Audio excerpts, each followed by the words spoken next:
scream, and she ran downstairs because she saw someone. That's what I'm pretty sure she said. Someone's here, and she screamed and just ran downstairs. And I called for her name, but I jumped up and locked my door because I was so scared. And then I heard someone in the bathroom, and I heard her crying, and I heard some guy say that you're going to be okay, I'm going to help you.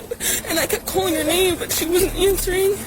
And then I opened the door for a second, and I saw this guy, and he was not insanely tall, but he was wearing all black and like this mask that was just covering his forehead and his mouth. And I locked the door, and I called, and I didn't know what to do. This was at 4 a.m., yes. Okay. Dr. Bethany Marshall, what about this get-up? Dr. Bethany Marshall, renowned psychoanalyst out of the LA jurisdiction, author of Deal Breaker. You can see her now on Peacock and find her at drbethanymarshall.com. Dr. Bethany, he's all dressed up. Somebody's been watching too many movies, right? All dressed up in black with the hat, the mask, the black outfit covering his clothes, everything. He really thought this through. It's like he's playing a role. He's all dressed up for it. It's like this is cosplay as a mass murderer, right?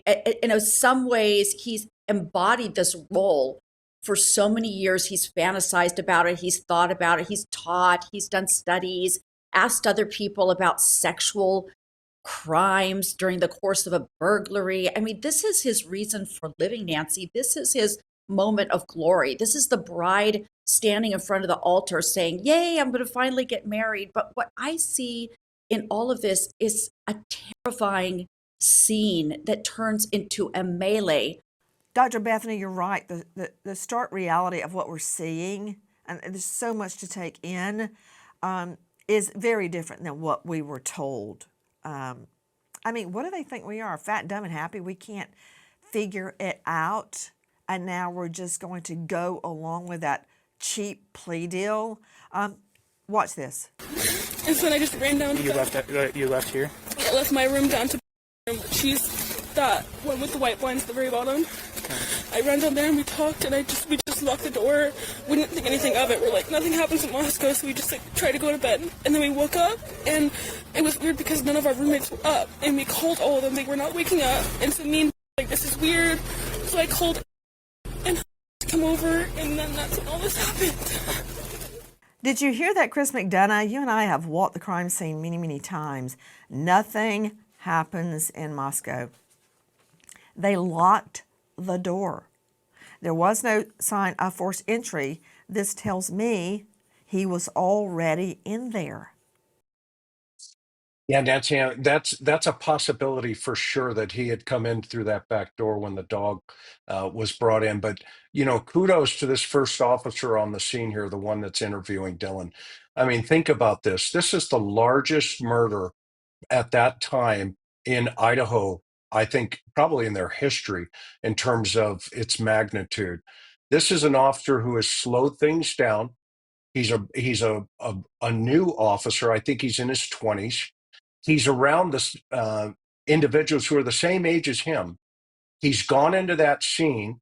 He's seen everything that's going on in there. And there's one officer that runs up those stairs initially, and he tells him immediately, slow down.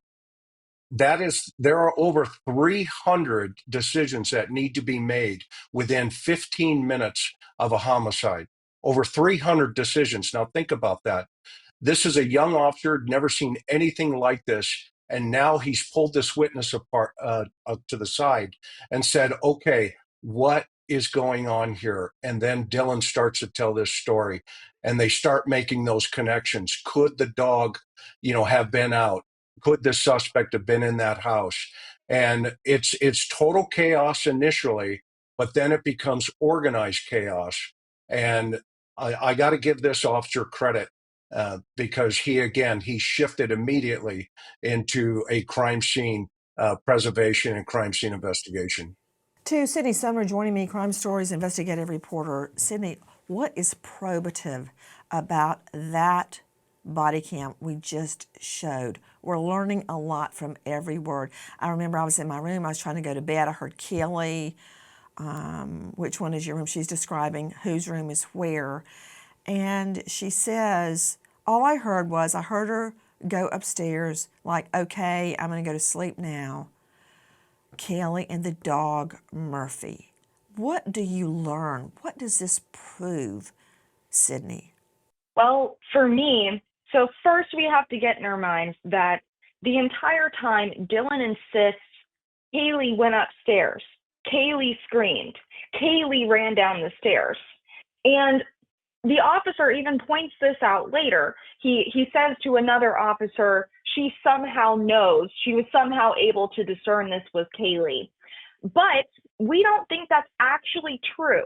So we have to think about the layout of the house. So Kaylee and Maddie were asleep upstairs. Xana's room was on the second floor where Dylan's room was. So the only thing that makes sense for somebody to have ran down those stairs is Xana, not Kaylee, not Maddie. So we have to get that in our heads as we're listening to Dylan's recollection of events. But it just proves to me that someone was there. These women are correct. Someone was in their house. So as far as we know, all they know is that Xana was found unconscious. But Sid, for them, this proves someone was there. Hold on. You're saying someone was in the house. Sid, do you think at the time when we think Kelly was saying, hey, I'm going to go to bed, I'm going to go to sleep, do you think he was already in the house? Because now I believe that he was already in there waiting for them to go to sleep. I don't think that they all went to their beds and then he snuck in. I agree with you. And we also learned later that Maddie was the last person to take Murphy out. So Maddie checks in with Dylan and Bethany one more time. Hey, I lost Murphy. I can't get him to come inside. Is he with either of y'all?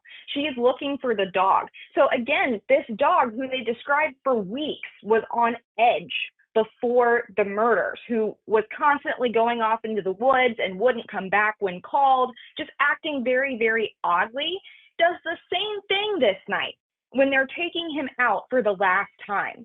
So I'm kind of feeling like Kohberger was watching as they took the dog out for the very last time and maybe snuck in just behind them as they brought the dog in. Maddie took out Murphy, and then Murphy's the dog? yeah, Okay. and then I went inside to go to bed, and she was still taking him out. And then I was in my bed, like, about to go to sleep, and Maddie just said that she lost Murphy. Like, she was, like, and was wondering if he was with me, and I just said no, and then I went to bed. And what time do you think you fell asleep? Maybe 2:30, 3. You're hearing Bethany Funk speaking to Moscow PD. This is the morning after her roommates were murdered by Brian Kohberger. Sydney Sumner, do you hear that? I was in my bed about to go to sleep, and Maddie just said that she lost Murphy, and she was like, I was wondering if he was with me, and I just said no, and I went to bed. You see what's happening here? All the speculation about the dog. He had been there before, and he had befriended the dog. He knew Murphy, and Murphy the dog, was part of the scenario that night. Sydney? Absolutely. I think that's exactly what we're hearing.